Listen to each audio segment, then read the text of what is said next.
I was a school nurse, and then I spent some time working with a particular population of pregnant and parenting teenagers, those who were starting the next generation so soon and needed a lot of support, not just from their family. They needed that, but they didn't always have it.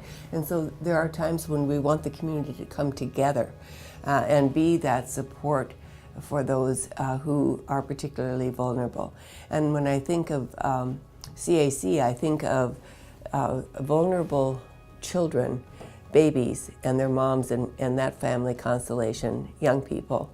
But I also think of seniors. And you do such an amazing spread. You know, a lot of us don't recognize or become aware of how many seniors actually literally live in poverty, don't have the means because their Social Security check isn't sufficient. They don't have enough retirement pay, and there are more and more jobs. They worked hard all their life, but there was no benefit toward retirement. So then they're sort of on their own in many respects if they don't have a lot of family support. And that's where CAC steps in.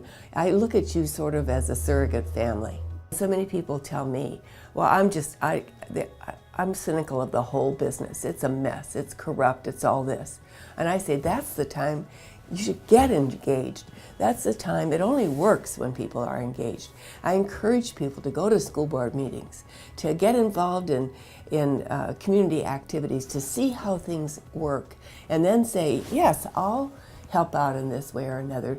Not necessarily with your wallet, but with your time. You make great use of volunteers within the programs that you serve, and that's part of this reaching out into the community. I'd like to see us become a stronger and stronger community, and by that I don't mean the city of, I mean the sense of a neighborhood that spills over and where we are working together. I have a lot of hope for the future. First of all, for the political process. It will continue, and there are ups and downs in that. But so in addition to wanting to stay engaged in whatever volunteer way that I can in my community, I want to encourage other people to do the same. I've got the bug, if you will, that it's a worthwhile activity to be involved. So if I have time, I do have some special family members, little ones, and that I want to maybe go watch a sporting event or go volunteer in a classroom.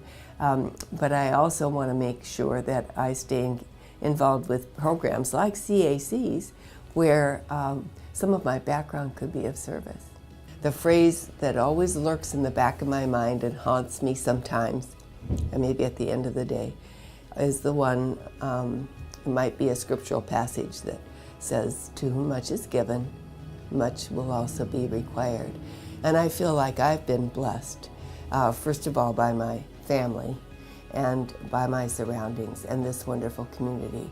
And at some point, when the opportunity came, I was, though I felt inadequate for many reasons, I thought I should step up, and I hope other people feel that way too in whatever role they want to give back.